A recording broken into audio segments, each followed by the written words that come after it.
Starlink Battle for Atlas is a game that I enjoyed playing through, but while it's fun to play, it's kind of unsure of what kind of game it wants to be. Parts of it are great fun.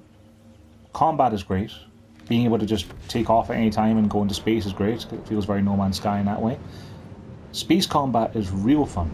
Like, it's probably one of the better space shooters I've played for a long time, and reminds me strongly of the old Star Fox days. You know, Lilac Wars and the likes. Like, it feels very much like one of those. And it's great fun. And there's a huge map to explore, and every world has a lot of things to do on it. And it's great. Except that while every planet has a lot of things to do in it, they're all copy-pasted, because it's by Ubisoft. And there's not a lot of variety. There are some turrets that you have to reflect your shots back at them to shoot them. There's some things you have to hack by staying in a circle. I'll get right on it. And there's some things to shoot. Like, that's kind of the extent of it. I mean, that's what you expect from a game where you fly a spaceship and shoot things, but just each planet has so many things on it to do if you want to try and do them all, that you're going to have a really bad time. Like, look at the left-hand side of the screen there. There's 16 runes, each of which are generally a case of either destroy the enemies that are there, or hack a thing, and 13 wrecks, which are all hack a thing. And when you hack a thing, you have to hang around and wait for reinforcements to drop in while you shoot them. If you wanted to 100% every planet, you would get really, really bored of it. I did that first, 100% 2 of the planets. And then I realised I was getting very little rewards from actually doing them, and stopped and had a much better time with the game. Because the actual parts of exploring the planets, building your base and alliance, like, there's a relatively neat thing where you get to actually like build on empty spaces with things like workshops that deliver modifications for your ships, making early currency, reveal the map, stuff like that. That's all interesting and fun.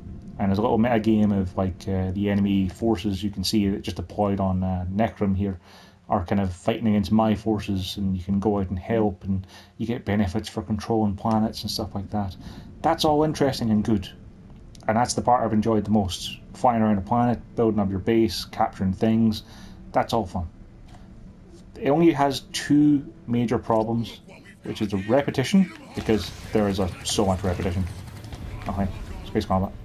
Because you're doing the same missions across a planet if you wanted to try and actually complete them. That's the major problem.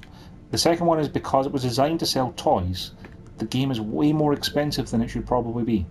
I was lucky enough to be gifted credit towards it, so I got the deluxe edition, which has all of the pilots, ships and weapons, which has made it a lot more fun to play because of the fact that I can actually go in and just change out a weapon. And the animation is really satisfying of a weapon's clicking into place and stuff like that. But because of that, people are unlikely to want to play this because it's aimed at kids. Like, there's a lot of dialogue repetition. Like the aforementioned turret you can shoot that you have to reflect your shots back at them to kill them. If you miss a parry on one of those, it will remind you what you have to do every single time. And there's still tutorials that played from the very first planet running all the way to the end of the very last planet. And the AI computer will always chip in with things like, oh hey, there's a native thing near you that explodes if you shoot it, so be careful, because if you shoot it, it will explode. And it says it every time you see one, practically. So that stuff's not great. But yeah, it's mostly just the fact that the game heavily incentivizes you when you fight enemies to change your weapons to match the elements. So like if you're shooting a fire guy, you want to have cold stuff to shoot him with to make it more damaging. And the game will constantly say stuff like, hey, you should probably try using a cold weapon against that guy. And you only get 3 guns with the base edition. I think you get a kinetic weapon, a frost weapon, and a flame weapon. So then you don't have gravity or stasis elements at all. And there's no way to earn those weapons in-game. You have to buy them as DLC. Now, the deluxe edition I bought contained all of the weapons and pilots and stuff, but even if the game itself goes relatively cheap, like it's went as cheap as 12 quid over here for the physical starter edition, you still have to buy things if you want to see all of the game, which kind of sucks. Because the actual core gameplay of flying around shooting things is great fun. I really want the developers behind this game, given that Ubisoft has had a good partnership with Nintendo and the Star Fox characters are in the Switch version.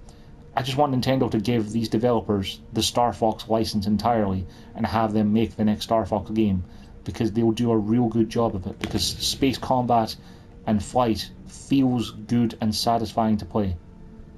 And whatever their next game is, if the studio survives this game not selling particularly well, will probably be really good.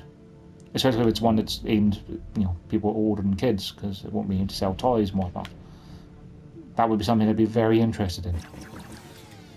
But as it is, it's something I can only recommend getting on sale. Like, the digital deluxe version was down to half off and I got credit towards it, so that made it a worthwhile purchase for me. But it's because I only spent like 10 to 15 quid on it. Like, I can't say it's worth spending €100 on the digital deluxe version normally. And if you did want to get all the different pilots with different abilities and ships and stuff, you'd be spending a lot more for that physically. So it's a shame I can't recommend it. Like, it's a good and fun game, and I enjoyed playing it through to its completion, and I would definitely be interested in a sequel. But it's just so expensive. Think you can attack our guys and get away with it? Orbital strike incoming. I missed one of them. Can't hit me! I got him! Ugh, this is a waste of time! Let's bail! Looks like they've got it out for you. So yeah, if it goes really cheap, it's worth picking up.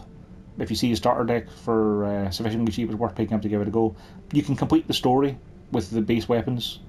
You just can't get all the 100% completion in every world. But like I say, you don't want to do that, so you'd probably be fine with it just a starter pack. But it's just, I just wish it wasn't built and designed the way it is to try and sell toys for massive profits, because the gameplay loop is good. So yeah, buy on sale.